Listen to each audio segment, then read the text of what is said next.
This is a presentation on the Oregon coast in a time of climate crisis.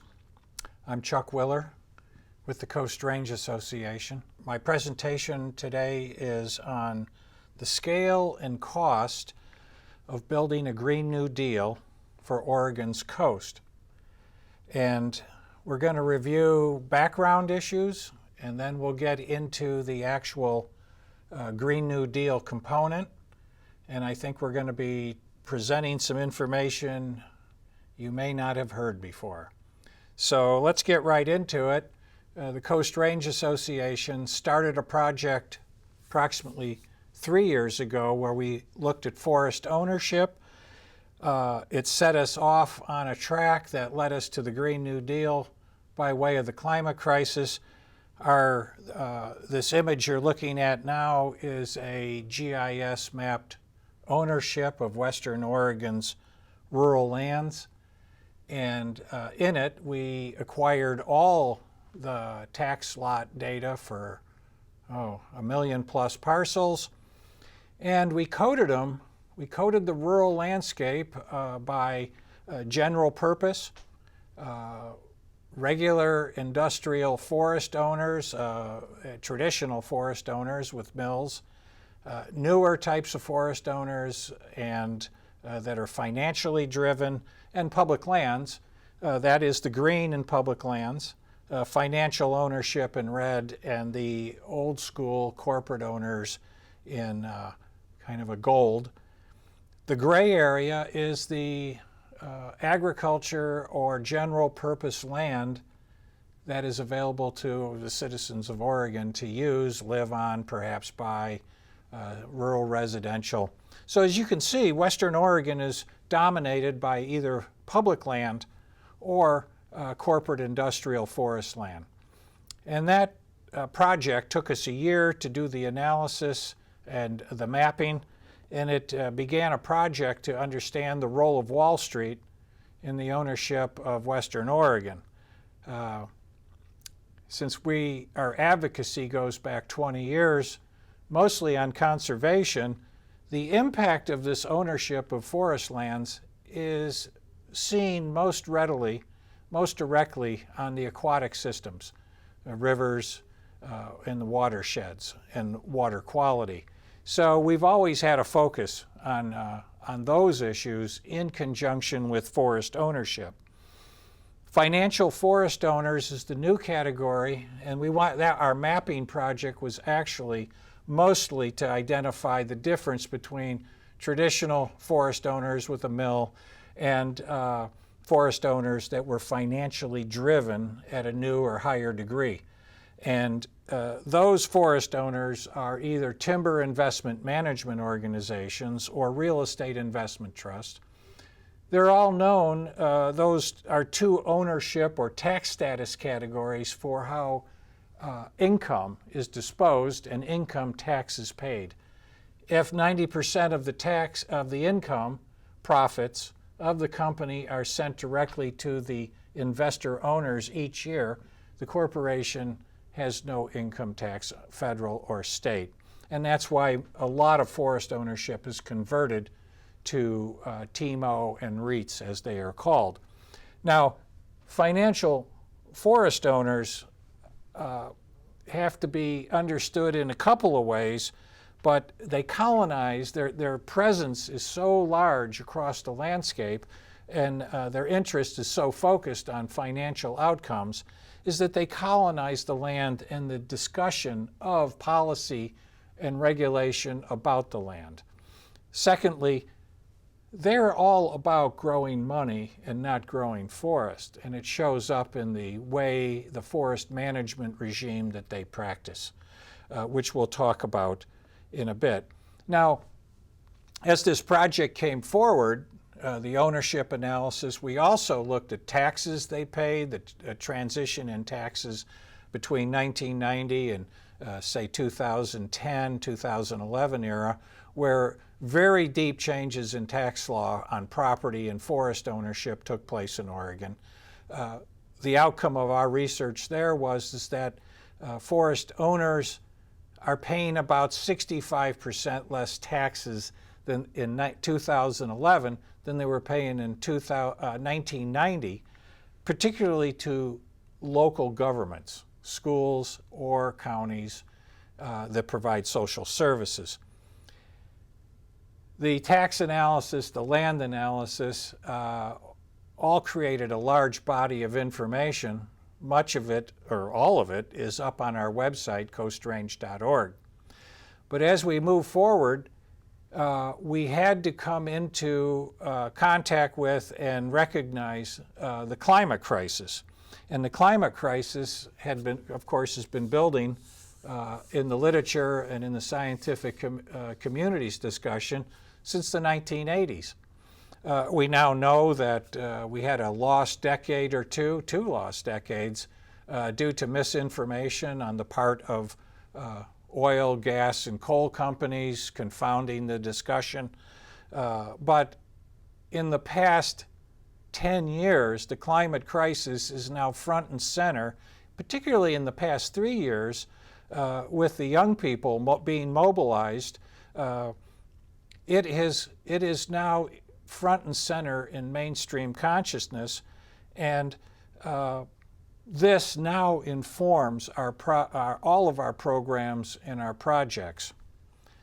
But on the way to drill into and address the climate crisis,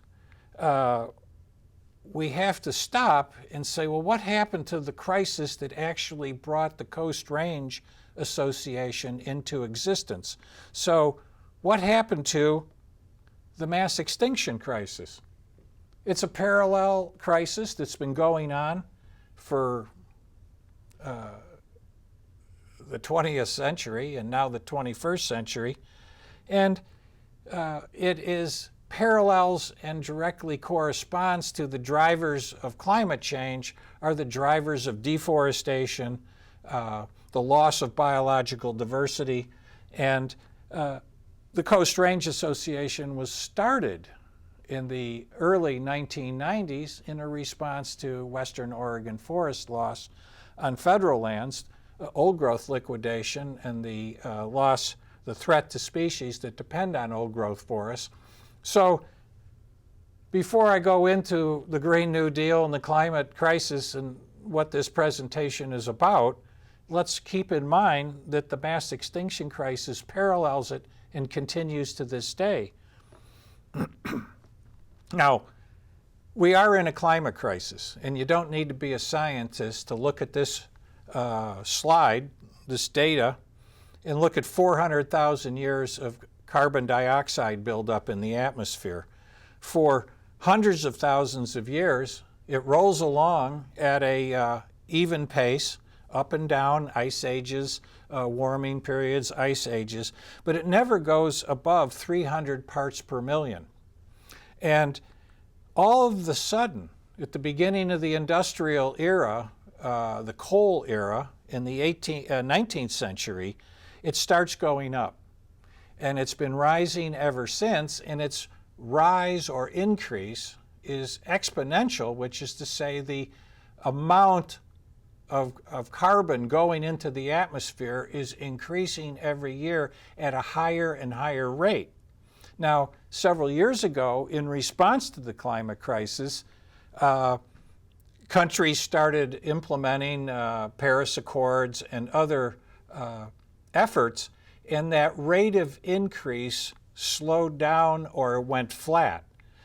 Since Trump has been elected, and he pulled out of the Paris Agreement and has encouraged fossil fuel development, the rate of increase continues. So, and that also that's the U.S. Situation. Other countries are industrializing, China and India, and although in absolute amounts, their carbon is going up higher and higher, their carbon contribution to the atmosphere, on a per capita level, they still are way behind the United States as far as carbon pollution to the atmosphere that drives global warming. Now, here in the Northwest, what do we have? And what has been our contribution to the climate crisis? Well, it's been the liquidation of native forest on our private lands. These were huge, large forests that were standing when the first settlers arrived, were lived with for thousands of years by natives that were here since the ice ages, if not longer.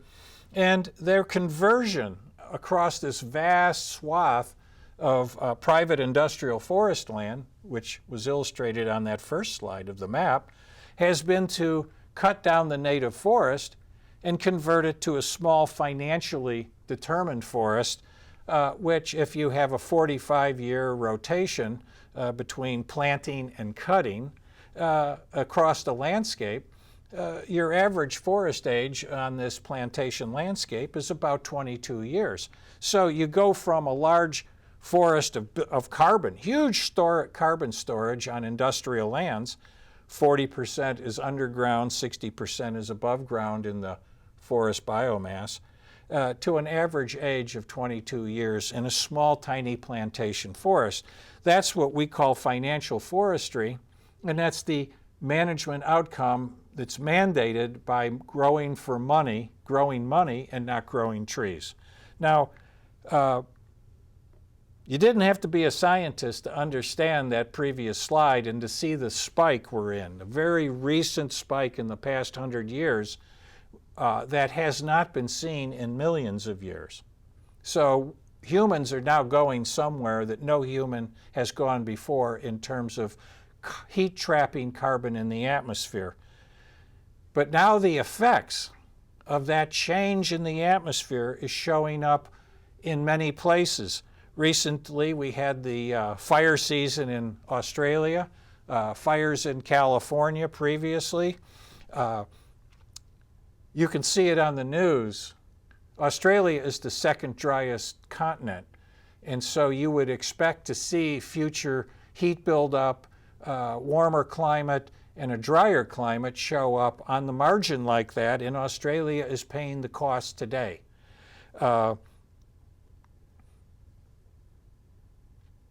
The long term, and it's not that long, but the long-term greatest impact to a warming planet is going to be sea level rise. Now, this isn't a graphic I'm showing here. This is a headline out of the Guardian newspaper and a graphic image that they created of what Miami will look like, and it will look like that not that long in the future. Perhaps 50, 75, 120 years from now. We don't know. There's a lot of uncertainty on how the Antarctic ice sheet, the Greenland ice sheet is melting. But we are in an emergency. There's no doubt about it. We need to be acting according to being in an emergency. And the Green New Deal, which is really what I want to talk about today, is an appropriate response to that emergency. But we have the extinction crisis. We now have a climate crisis. But wait, we've got other things. We also have multiple social crises. And I'm talking about the U.S., but other industrial countries. But particularly in the U.S., we have a healthcare crisis. Only industrial country without universal health care, millions of people without health care coverage, an elderly care crisis, private prisons, a prison crisis, rural poverty, as some places are winners and some places are losers, income distribution that is completely out of whack, with 3 billionaires owning as much wealth as 120 million of the least wealthy households in the United States. And we have endless war and homelessness. And the list could go on. But this all is part of a broad and fundamental social crisis that is connected with and tracking with the climate crisis, the extinction crisis, and it animates out of the industrial complex that has been determining the world for 150 years, if not longer. So we need to recognize all three phenomena, all three of these at the same time. And the reason I'm bringing them up is that the Green New Deal springs from a recognition that these three processes are in play. And that is, keep that in mind as we go forward here. So the Green New Deal and political leaders that talk about the Green New Deal, I think leave it up to everyone they're speaking to about their policies to understand the broader system that we live on, that we live in here in the U.S. And I'm just going to give you a quick version here because I think it's important to stop and recognize a little bit of what's going on here and some of the problem that this presents. And we have a system. We live in capitalism. Some of the political folks running for office now are proud to say they're capitalists. Some are more critical of the general capitalist system and want to adjust it. But you have to realize what's going on, and that is the owners of capital, whether it's financial capital, whether it's productive corporate capital, etc. This small class of households, the 1% that owns 50% of the wealth, or the 10% of the wealthiest households that owns 90% of productive capital, has got a system that has been engineered in the past 40 years that is removing cash out of the communities through interest rates that are no longer regulated and privatization of things that were public and serviced for free to ordinary people. And they're removing this cash from communities and then selling it back as debt. So to go to college now, you borrow the money. And this monetization, this commodification of social services is now pervasive in the Western world under this ideology that was set in motion, particularly when Thatcher and Reagan were elected in the 1980s. So whatever promise these the ideologues of that period sold the voters on, we now know the outcome 40 years down the road, which is homelessness, poverty, and a wealth inequality that is totally unacceptable and contributes to people's insecurities at a time when we have to boldly address these overarching crises. Now, my version of what's going on, I think, is just basic economic understanding of the institutional arrangements. And but there's others. You could look at a process version, and here in Western Oregon, the community rights movement, very active in some of the counties, passed the ban on aerial spraying in Lincoln County. They look at it from a history and process of law perspective, where deeply embedded in the legal system of the United States, property is given standing over people and nature. And this is the processual legal basis of what I diagrammed out was more institutional. There's many ways to understand the system we live in. There's two. So the 1, 2, 3 of having this climate crisis, extinction crisis, and social crisis is that we have to decarbonize the economy. The point that most people are talking about is decarbonization by 2050, with a really intensive push in the next 10 years.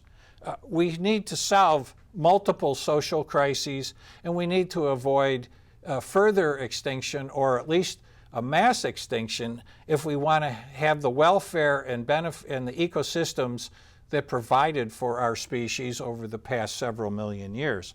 So this is a tall order. It's a big, we're in a big situation. It's a crisis.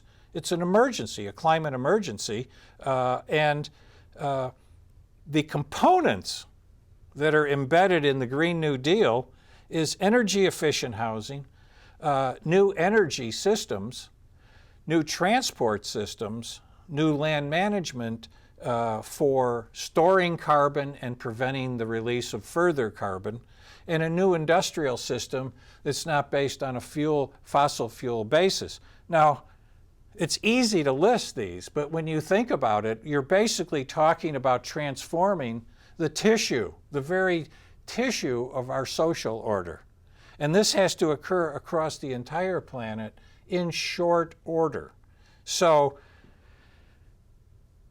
a lot of people will agree, yes, you look at the map, you don't need to be, or the timeline of carbon pollution, you don't need to be a scientist to see we're going somewhere the human species has never been before. The planet will get threateningly warm, but it's hard to drill down and get your head around the actual things that need to change. And that's what I want to just briefly touch upon in the next few slides. And this has to change for the entire planet. Now, to get into the proper headspace on changing, the deep change that's required, and I use this slide, I use this image, which is in an image of someone, you're at an emergency, perhaps it's an automobile accident, and what's the required level of discussion to address for EMTs when they're at an emergency? I mean, they're executing on what they know has to be done given the crisis or the emergency they're at. It's not a time for wondering about this or that. They're not talking about their retirement funds. They're not talking about vacation next year. You do the set of things necessary to address the emergency you're in. And this is what I think the Green New Deal captures, is that the necessary things that have to be executed on have to be accomplished, particularly in the next 10 years, to avoid this catastrophic runaway in global warming. So the level of discussion, I like to say, is we need Greta-level discussion, straightforward, science-based, not worrying about peripheral things, but getting right down to the core of speaking to what needs to be said. And that's what I intend to do in the coming months and years as we have this discussion in Oregon of how to get ourselves on a firm track commensurate to the crisis. Now, the Green New Deal is House Resolution 109. It is actually a request for proposals. It's a brief document, 14 or so pages, 6 pages of goals and projects identified. It's fairly dense pages of text, and there's a lot of goals. That document, those goals, which are the various components of the economy and the nature of how we need to address them, is what everyone should be studying.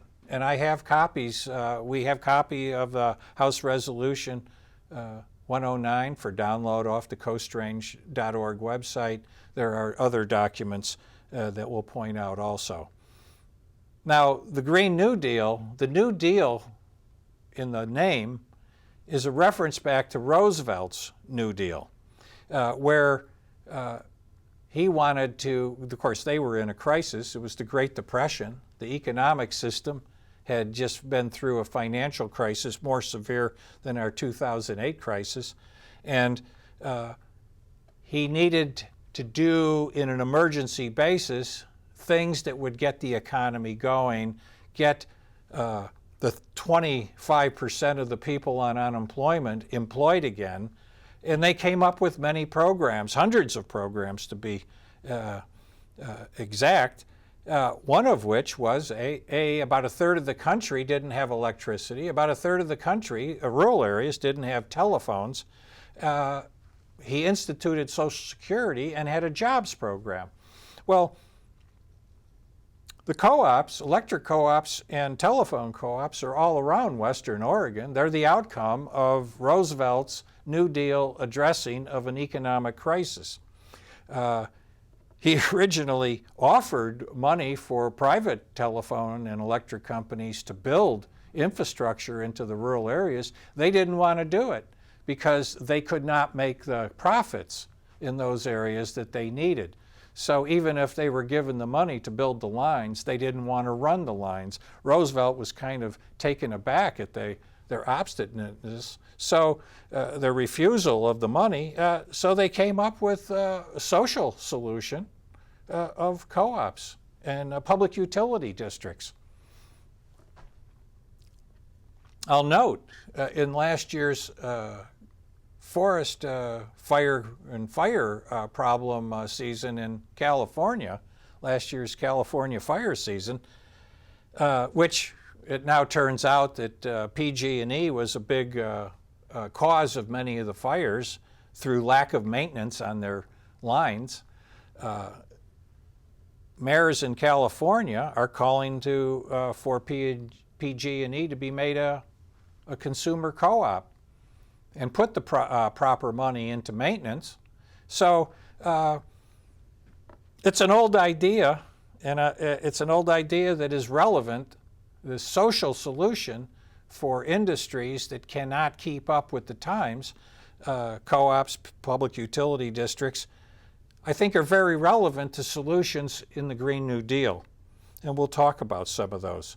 Now, in Lincoln County, where I was first looked at how the Green New Deal would start playing out, we looked at housing. So we have to retrofit in a deep retrofit all homes to maximum energy efficiency. And in terms of the social dimension, the social crisis dimension, while the retrofitting, the deep retrofit process goes on, why not provide homes under the same programs and funding flows for the homeless? So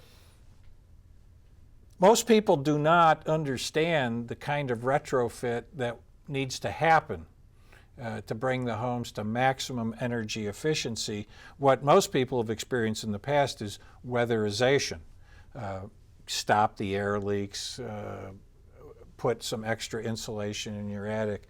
A deep retrofit is much more than adding some insulation to your attic, stopping your air leaks, maybe replacing your windows. It is a much deeper, a much more robust insulation of the house and fixing of things and bringing things up to modern standards, including perhaps a modern heating system based on heat pumps and other modern technologies.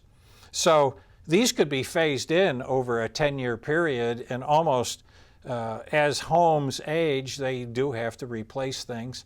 The next time your furnace needs to be replaced or other aspects of the house, then we bring in fully modern energy efficient technologies, and this has to all be done in a sponsored, organized way that methodically goes through each county's housing stock and assists people in how that can all be accomplished. So we're talking about a lot of work that needs to be done and a lot of new employment that needs to be created. Energy. Current energy system is in Oregon is 40% powered by coal-powered plants off the western grid. There's a large hydro component, of course, that comes off the BPA lines.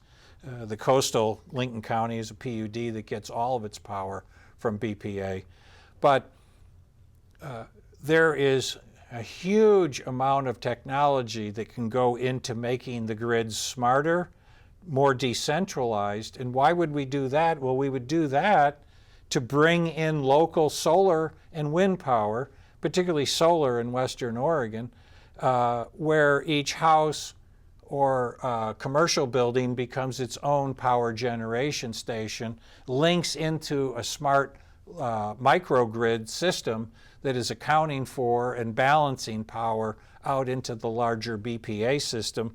And I would go so far as to say we should start democratizing the grid system in this distributed micro way with modern technologies that account for how the power is going, how it's being distributed, where it's being generated from, and bringing people a democratic control over their local power distribution and production.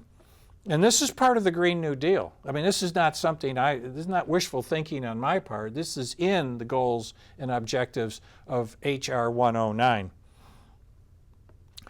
Transportation, I think that's probably the first thing people think about when it comes to dealing with climate change and stopping energy. Most of the fossil fuel basis of our cars needs to end. It will end. It's a question of when it will end.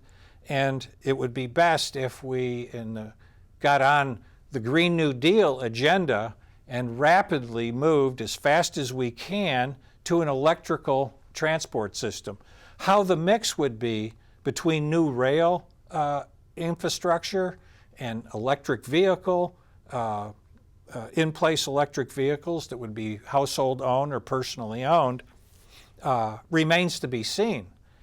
Obviously some mix of the two, but the fact of the matter is we need to move from a fossil fuel diesel gasoline fleet to an electric fleet with a charging infrastructure connected to the microgrids, and that needs to be accomplished in the next 10 to 12 years.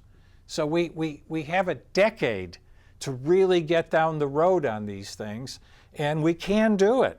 And the Green New Deal lays this all out in terms of goals and objectives and projects. So are we up to speed on the timeline and the degree? The Department of Transportation in Oregon, the ODOT, does have a document, strategic plan, that lays out 75% decarbonization and transition to an electric car transport system by 2050. We need to beat that. We need to go to 100%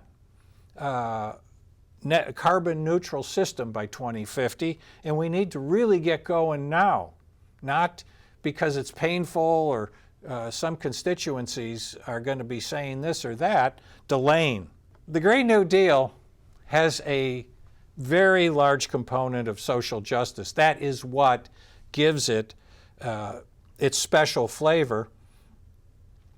And there's many ways, as I indicated in the previous slide, on our multiple social crises, but decriminalizing poverty is essential. A jobs guarantee is assumed to be necessary and a core part of the Green New Deal. And robust social services as we transition. This will be a very chaotic time economically, as hundreds of thousands of jobs will end and hundreds of thousands of new jobs will spring into being. We need that jobs guarantee for the transition, and the social justice component often, it's not often, the worst effects of climate change are generally on the poorest neighborhoods, people of color, and the least immediate impact, where flooding might occur, where people suffer under heat waves, etc., are on the more affluent neighborhoods who have better homes or central air conditioning. So social justice has to be woven through this whole transition. This isn't about deep retrofitting homes where people can afford it. This is about deep retrofitting all homes, whether you can afford it today or not. And given the fact that half of Americans live paycheck to paycheck, this has got to be funded in a massive way by the only entity that can fund it, and that's the federal government, for reasons that really require a whole presentation, and I may touch on later. Rural landscapes. This is a really important part of the Green New Deal. It's a major part of solving the climate crisis.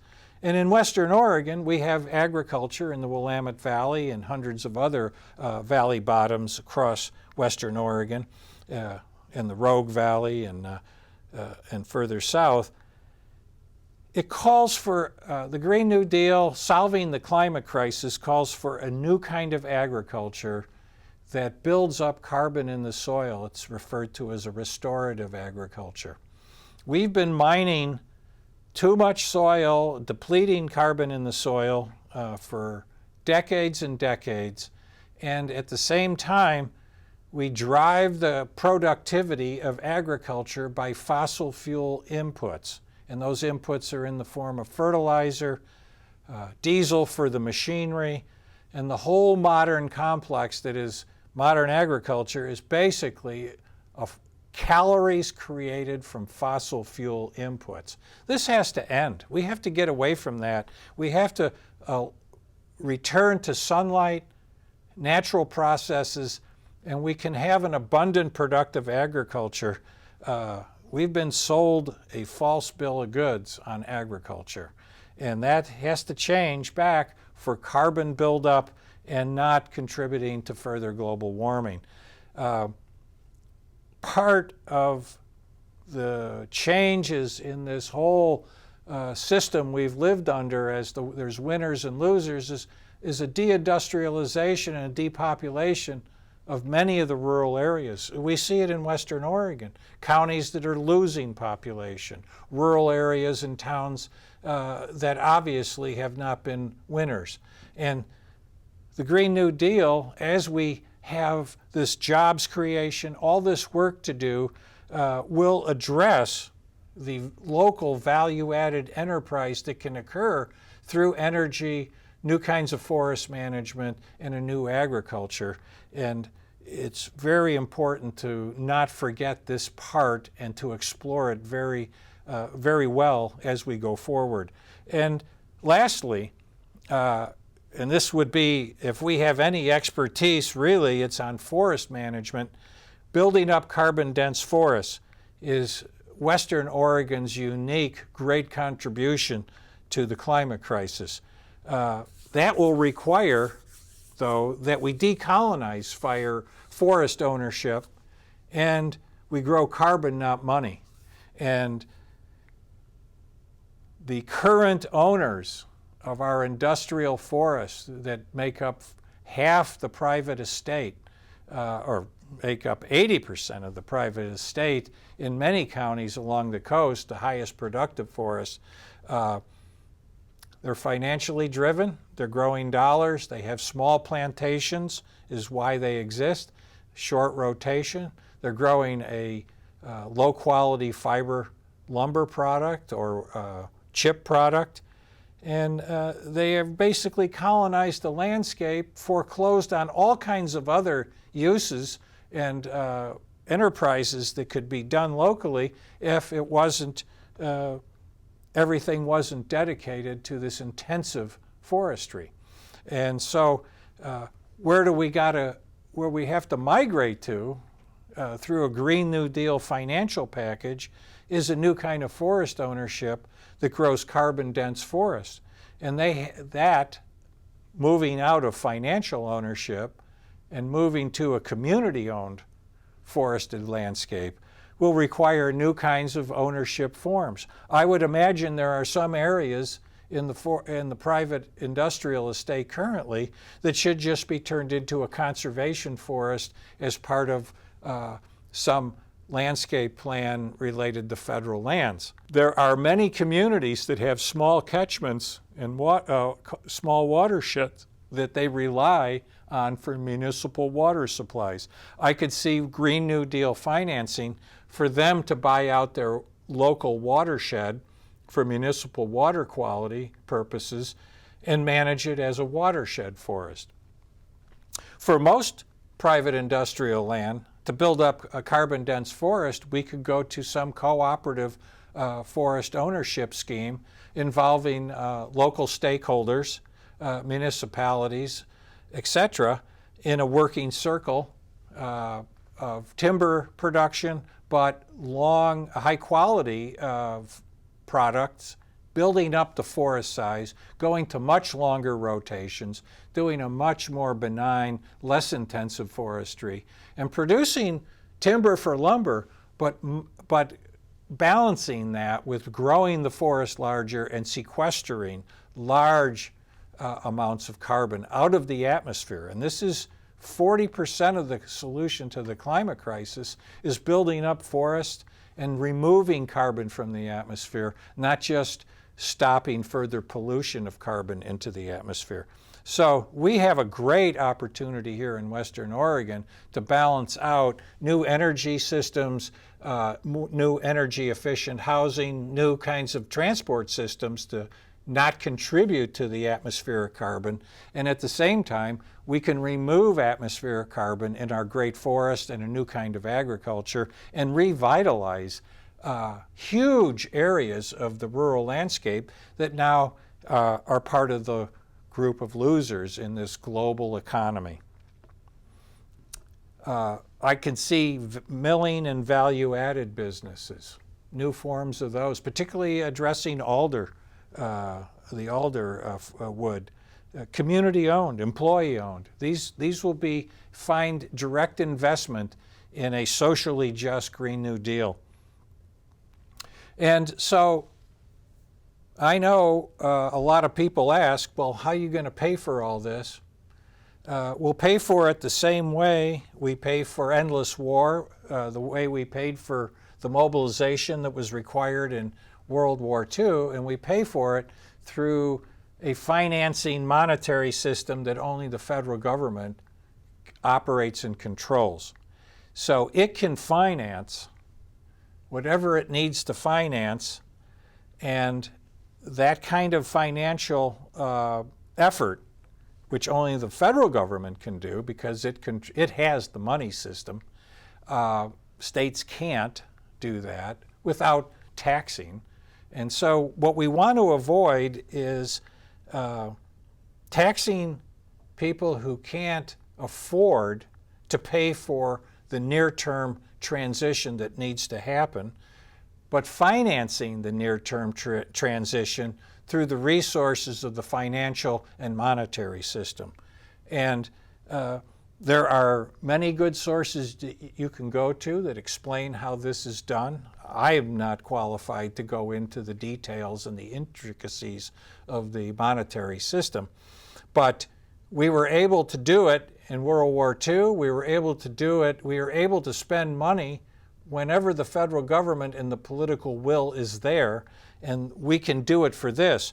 There are a number of analyses that are out on how much this will cost. Senator Sanders on his campaign website is talking about $16.3 trillion being invested into this transition. And that's a Green New Deal plus create 20 million jobs. Now there are a number of other academic analyses. Jacobson at Stanford, Jacobson and others, has an estimate of just looking at the infrastructure transition and housing, transportation, and the energy system. They're looking at about $1.25 trillion a year being spent. And what I've been using is just go with 6% of GDP, $1.32 trillion yearly spent. It is a kind of a balance between the more intense proposals and the less intense proposals. This does not include investing in a new agriculture fully or a new forestry, so it probably would be higher. 6% of GDP is easily doable by the federal government. And you got to remember, every dollar spent on the new infrastructure, the new energy systems, etc., is a dollar saved in the near term down the line once these are set up. So over a 10, 20-year period, this does not cost $20 trillion, $10 trillion. The money saved in future investments that would have to be made into the fossil fuel economy, or paying for the oil, or paying for the fracking, will all come back to us.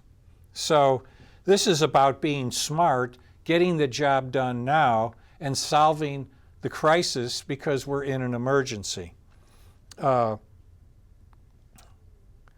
If you were to pencil out, a lot of people can't get their heads around what $1.3 trillion means. If you were to pencil that out on a per capita basis, you're looking at about an investment of $4,000 per person per year, or about $200 million into Lincoln County, which has a population of approximately 50,000 people.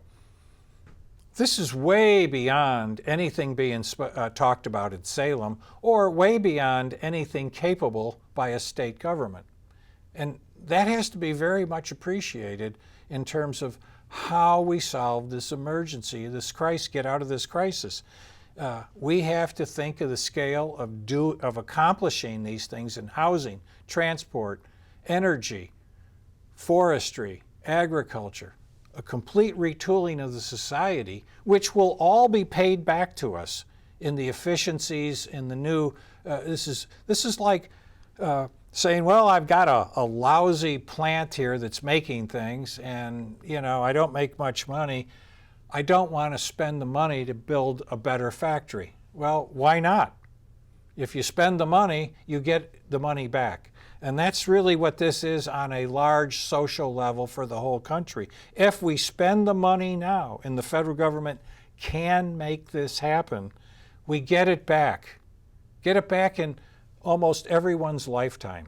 So these systems need to change. The cost is going to be beyond what states can do. The states can set all kinds of administrative and pilot project and beginning analyses in motion.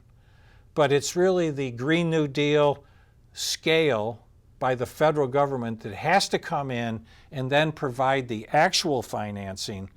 And that's why the Green New Deal is a proposal in Congress with over 80 members that have endorsed it, including our Senator Jeff Merkley. And it's something we need to explore now in Oregon in a more detailed way at each county level. What is the rail transport system that needs to be built? What is the charging station infrastructure? How do we phase in and the microgrid local solar power generation? And the list goes on and on. How do we look at revitalizing rural areas and their agricultural component? This is what the Coast Range Association is working on. We're working on describing at a county scale the elements of these broad categories: transport, housing, agriculture, forestry, energy transition, that are all described in the Green New Deal, and that involves giving a firm image and estimate of what Lynn County or Benton County or Lincoln County or Coos County or Douglas County, Lane County, all would look like and how they would benefit. Changing the systems, and when you change systems, you lay the basis for people to change personal behavior. That's the horse and cart relationship. If you have a transport system that works for people, people will change their behavior and how they get around. If you don't have the system in place, you're asking people to do something that they can't do. So there has to be a balance there, and the systems change has to lead the personal change. And that's why we're working on the Green New Deal, describing it, trying to give it a real look for counties and the landscapes of Oregon, specifically the rural landscape, and more importantly, those rural landscapes that have been losers and have lost population in the past 40 years under this regime of billionaires run the show, the rich get richer, everyone else kind of stands in place. So that's the social justice, that's the Coast Range Association's focus, that's the agenda, and thank you for watching.